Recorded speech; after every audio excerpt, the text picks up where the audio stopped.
CMR shopping mall ఆడి శ్రావణం అతిపెద్ద KG sale up to 61% offer 1+1 combo offer. So ఇప్పుడే shopping చేయండి. చారిత్రాత్మక ఘట్టం ఆవిష్కృతం కాబోతోంది. ప్రధాని మోదీ రాకకు ఉత్తరాంధ్ర సిద్ధమైంది. మరికొన్ని గంటల్లోనే ప్రధాని మోదీ ఉత్తరాంధ్రకు రాబోతున్నారు. భోగాపురం అల్లూరి సీతారామరాజు ఇంటర్నేషనల్ ఎయిర్పోర్ట్ ను గ్రాండ్ గా ప్రారంభించి జాతికి అంకితం చేయబోతున్నారు. అయితే ఇప్పటికే భోగాపురం వైభోగం గురించి చాలా పెద్ద ఎత్తున చర్చ కొనసాగుతోంది. ఇది ఒక ఎయిర్పోర్ట్ మాత్రమే కాదు, ఉత్తరాంధ్ర ఆర్థికంగా అభివృద్ధి చెందటానికి ఒక శక్తివంతమైన వేదిక అని కూడా ప్రతి ఒక్కరూ యాక్సెప్ట్ చేయాల్సిందే. సో దీని చుట్టూ, అంటే ఈ ఎయిర్పోర్ట్ చుట్టూ ఇది ఒక ఎయిర్పోర్ట్ నిర్మాణంగానే చూడకూడదు, ఎన్నో విశిష్టతలతో కూడుకున్నటువంటి వేదికగా కూడా చెప్పాలి.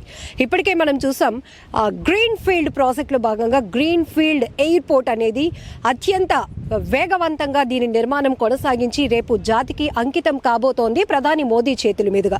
అయితే ఎకనామిక్గా ఎకోసిస్టమ్ ఎట్లా డెవలప్ కాబోతోంది, ఈ ఎయిర్పోర్ట్ చుట్టూ ఉన్నటువంటి డెవలప్మెంట్ ఏంటి, ఏ రకమైన అవకాశాలు ఉంటాయి, ఇక్కడ ఉన్నటువంటి అభివృద్ధి ఇప్పుడు కళ్ళకు కట్టినట్లు ఆవిష్కృతమవుతున్న ఫ్యూచర్లో దీన్ని బేస్ చేసుకొని చుట్టూ డెవలప్ అవ్వబోతున్నటువంటి అనేక రంగాల్లో ఏ రకమైన అవకాశాలు ఉండబోతున్నాయి. సన్రే గ్రూప్స్ అధినేత రాజాబాబు గారు మనతో పాటు ఉన్నారు. సార్తో మాట్లాడదాం. ఎందుకంటే ఇక్కడ ఎప్పుడు చూసినా ఒక చిన్న వ్యాపారం నుంచి మొదలై ఇప్పుడు ప్రముఖ వ్యాపారవేత్తగా ఆయన కొనసాగినప్పటికీ నిరంతరం ప్రకృతితో మమేకమవుతూ ఉంటారు. ప్రతి అభివృద్ధిని అదొక ఆయనకి దేవుడిచ్చిన వరమో ఏమో తెలియదు కానీ ముందే పసిగట్టేస్తారు అన్నట్టు ఇక్కడ ఫ్యూచర్లో ఒక అభివృద్ధి జరగబోతోంది, ఉత్తరాంధ్ర సంబంధించినటువంటి ముఖ చిత్రం మారబోతోంది అని వెరీ అడ్వాన్స్గా దాన్ని పసిగట్టగలిగినటువంటి వ్యక్తుల్లో రాజాబాబు గారు కూడా ఒకటి. సార్, చుట్టూ చూస్తే డెవలప్మెంట్, చుట్టూ మేమైతే ప్రకృతిని చూస్తున్నాం, మీరు మాత్రం డెవలప్మెంట్ చూస్తారు. సో ఏంటి సార్, ఏటీసీ కావచ్చు, ఏవియేషన్, ఇవన్నీ కూడా ప్రకృతితో పాటు మిగిలినవన్నీ చూస్తాం. ప్రకృతి అంటే సరిగ్గా ఫ్లైట్ ల్యాండ్ అవడం, సముద్రం మించి ల్యాండ్ అవుతుంది. మొత్తం కంప్లీట్గా green field, original green field airport ఇది. దీని తర్వాత ఇప్పుడు రేపు ఎయిర్పోర్ట్ స్టార్ట్ అయిన దగ్గర నుంచి నెక్స్ట్ వచ్చే డెవలప్మెంట్స్ ఏంటి అనుకుంటే ఎయిరో యూనివర్సిటీ వస్తుంది. ఎయిరో యూనివర్సిటీకి ఆల్రెడీ సైన్ చేశారు గవర్నమెంట్ తోటి. అది లండన్ తాలూకాళ్ళు ఎవరికో ఇచ్చినట్టుగా ఉన్నారు ఎయిరో యూనివర్సిటీ. ఇది కాక ఆస్ట్రేలియా నుంచి జేమ్స్ కుక్ అనే యూనివర్సిటీతో కూడా జిఎంఆర్ గారు సైన్ చేసినట్టుగా వార్తలు తెలుస్తున్నాయి.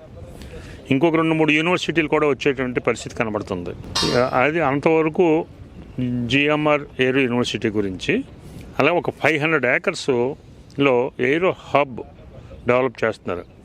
ఈ ఎయిరో హబ్ కూడా మంచి కంపెనీకి ఇచ్చారు, ఇంటర్నేషనల్ కంపెనీ మెకెన్సీకి ఇచ్చారు ఆ కన్సల్టెన్సీ.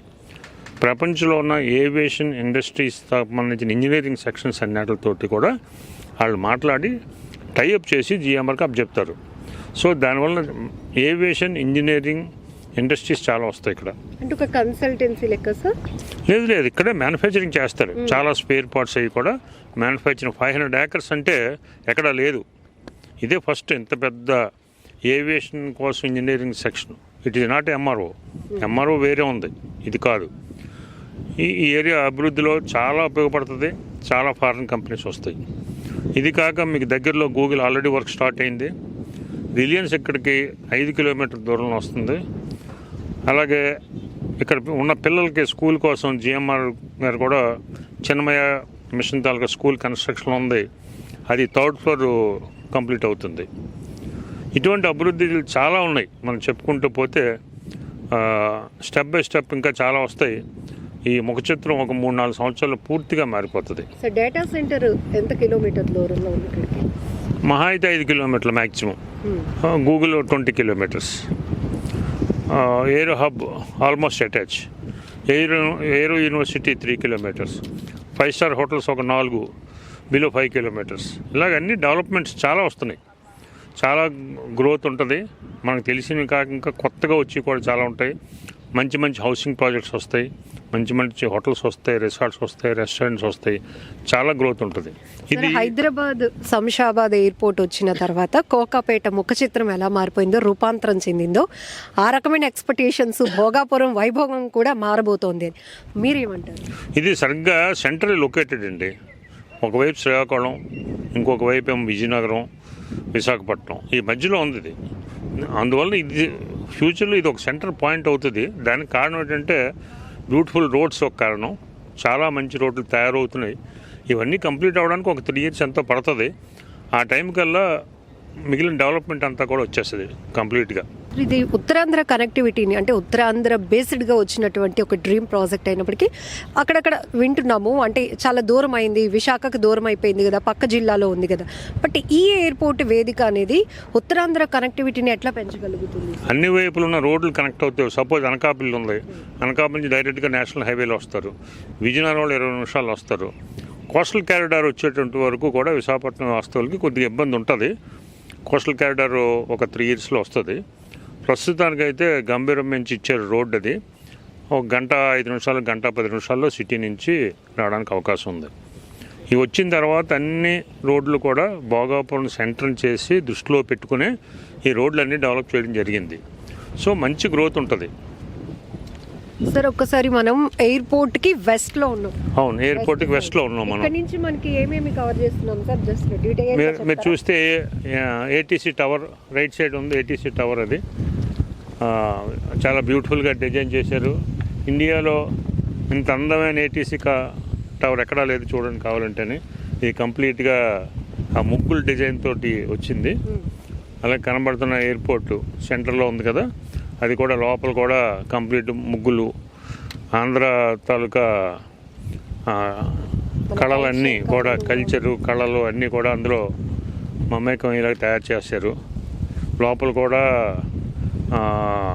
ఏటుకొప్పాక లేకపోతే గిరిజన కాఫీ లోపల అంతా కూడా ఆంధ్రప్రదేశ్ సంబంధించిన కళలన్నీ కూడా అందులో ఉట్టుపడేలాగా డిజైన్ చేయడం జరిగింది. ఇది సార్ ఇప్పుడు ఫ్లయింగ్ ఫిష్ ఆకారంలో డిజైన్ గురించి కూడా చాలా బాగా చర్చ జరుగుతోంది. ఏంటి ఈ కాన్సెప్ట్? న్యూ ఇన్నోవేటివ్గా ఉంది. ఖచ్చితంగా ఈ డిజైన్ గురించి మీరేమంటారు? అసలు ఆల్మోస్ట్ సముద్రంలో దగ్గరలో అటాచ్డ్గా ఉన్నటువంటి ఎయిర్పోర్ట్ లాంటిది ఇది. అందువలన దీనికి ఆర్కిటెక్ట్ ఎవరో ఫ్లయింగ్ ఫిష్ డిజైన్ని డిసైడ్ చేశారు. అది కూడా నేల మధ్యలో వచ్చినట్టుగా డిజైన్ చేశారు. చాలా చాలా బాగుంటుందండి ఇది. అక్కడ బిల్డింగ్స్ కనిపిస్తున్నాయి కదా సార్, ఆ కన్స్ట్రక్షన్ అదేంటి సార్? అది తాజ్ హోటల్ అండి. అది 160 rooms తాజ్ హోటల్. అది జిఎంఆర్ వాళ్ళది. తాజ్ వాళ్ళు ఆపరేట్ చేస్తారు. మీరు అన్నట్టుగానే మరొక 3-4 ఏళ్లలో ఖచ్చితంగా ఈ ఎయిర్పోర్ట్ వేదిక చేసుకొని ఉత్తరాంధ్ర ముఖచిత్రం మారబోతుంది అనటంలో ఎలాంటి డౌట్ లేదమ్మా అంటున్నారు. సో లాజిస్టిక్స్ కానీ, మెడికల్గా, ఆతిథ్య రంగం, వీటిలో కూడా ఎట్లాంటి ఆపర్చునిటీస్ రాబోతున్నాయి సార్? ఓన్లీ ఎయిర్పోర్ట్ నిర్మాణం కాకుండా చుట్టూ కూడా కోట్లాది రూపాయల డెవలప్మెంట్ ప్రాజెక్ట్స్ కూడా రాబోతున్నాయి. చాలా వస్తాయండి. పర్టికులర్గా లాజిస్టిక్స్లో చాలా మార్పులు వస్తాయి. ఈ దగ్గరలో మనకి ఈ ఫార్మా ఇండస్ట్రీస్ చాలా ఉన్నాయి. అవన్నీ కూడా ఇక్కడ ఎయిర్పోర్ట్లో ట్రాన్సిట్ అవుతాయి. వేరే వేరే కంట్రీస్కి అన్నీ కూడా హైదరాబాద్ నుంచి, చెన్నై నుంచి వెళ్తున్నాయి. అవి ఇక్కడ నుంచి ఇప్పుడు ఎక్స్పోర్ట్ అవుతాయి. అలా చాలా అవకాశాలు చాలా చాలా ఉన్నాయి. అవన్నీ స్టెప్ బై స్టెప్ వస్తాయండి. సార్ ఇప్పుడు మోదీ గారి రాక కోసం ఉత్తరాంధ్ర సిద్ధమవడం ఒక ఎత్తు అయితే, గ్రాండ్ వెల్కమ్ జరగబోతోంది. గిన్నీస్ రికార్డ్కి సంబంధించినటువంటి ఆ ప్రతినిధులు కూడా చేరుకున్నారు. 14,000 మందితో ఒకేసారి ధింస నృత్యంతో స్వాగత సుమాంజలి. మరొక వైపు మీరు చాలా నియరెస్ట్గా ఉన్నటువంటి నేబర్ కాబట్టి మీరు కూడా చాలా ఇన్నోవేటివ్ ప్లాన్ చేశారు మోదీ గారి రాక కోసం. మేము గ్రీన్ తోటి వెల్కమ్ చెప్పాము. రండి మోడీ గారు, రండి, మా ఆహ్వానాన్ని స్వీకరించండి, గ్రీన్ తోటి మీకు వెల్కమ్ చెప్తున్నాం. అలాగే అదే స్పాట్లో దింసా కూడా 13,000 మంది కళాకారులతోటి ప్రయత్నం చేస్తున్నారు. అది కూడా గిన్నిస్ వరల్డ్ రికార్డు గిరిజనులతోటి చేయించడం ఒకే ఏరియాలోని. Welcome sir. Thank you sir.